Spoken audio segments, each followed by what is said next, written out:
अब मैं पांडव अर्जुन को आमंत्रित करता हूं।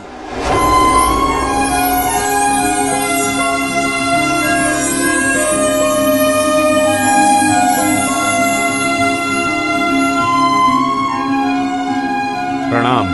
आयुष्मान भव। मैं भगवान की सौगंध खाकर कह सकता हूं कि अर्जुन जैसा कुशल धनुर्धारी और कोई नहीं। यह सत्य नहीं है।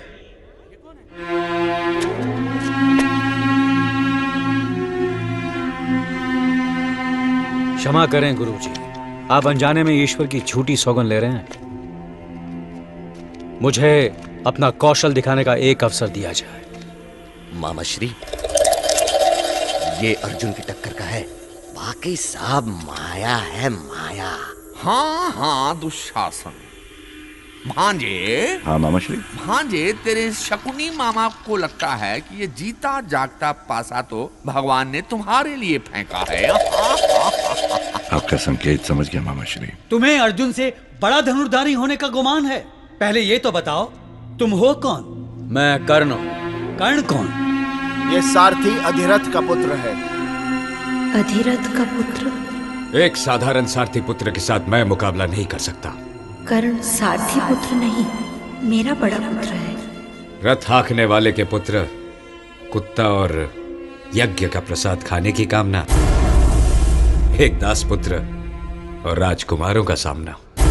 इस मुकाबले में केवल राजा या राजकुमार ही भाग ले सकते हैं, तुम नहीं।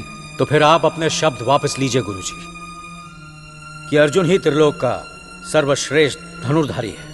तो इसका भी कोई प्रमाण नहीं कि तुम अर्जुन से बढ़कर धनुर्धारी हो। तुम्हें भाग लेने की आज्ञा नहीं दी जा सकती।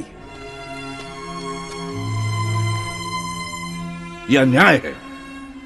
ये मेरा मित्र है और किसी राजकुमार का मित्र किसी राजकुमार से कम नहीं होता। पैर की जूती को सर पर रखने से वो राज मुकुट नहीं बन जाता। जिसके कुल का किसी को ज्ञान नहीं, उसके साथ युद्ध करने में राजकुमारों का अपमान है। अपमान। पितामह, कर्ण को भी किसी शतरानी ने ही जन्म दिया होगा। अर्जुन जी, तुम इसके साथ युद्ध करने के लिए इसलिए तैयार नहीं क्योंकि ये राजकुमार नहीं? जी। तो ठीक है, मैं कर्ण को इसी पल अंग देश का राजा बनाता हूं। दुर्योधन, गिद्ध ऊंचा उड़े तब भी हंस नहीं बन सकता। ये राजा बनकर भी सूत पुत्र ही रहेगा। पितामह, कर्ण का भाग्य मैंने तय कर दिया है। राजा सर झुका के नहीं, सर उठा के जीते हैं।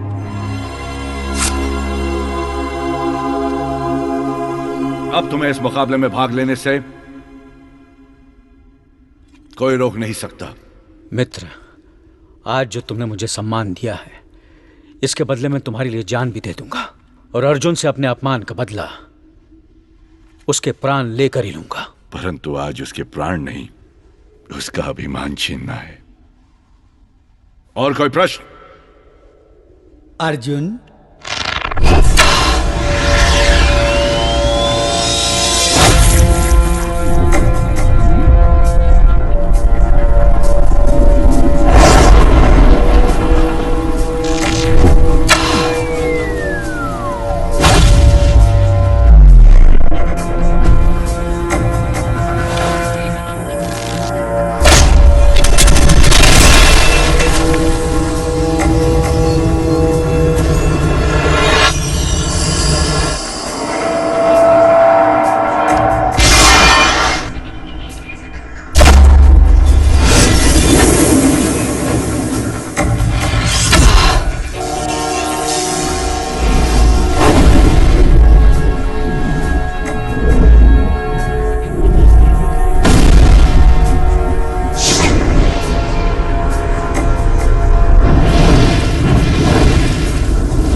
लगता है ये मुकाबला यूं ही बिना किसी निर्णय चलता रहेगा। इसलिए अर्जुन और कर्ण दोनों की बराबर होने की घोषणा की जाती है। पितामह, सज्जनों, हस्तिनापुर का इतिहास सब जानते हैं। हस्तिनापुर के सिंहासन पर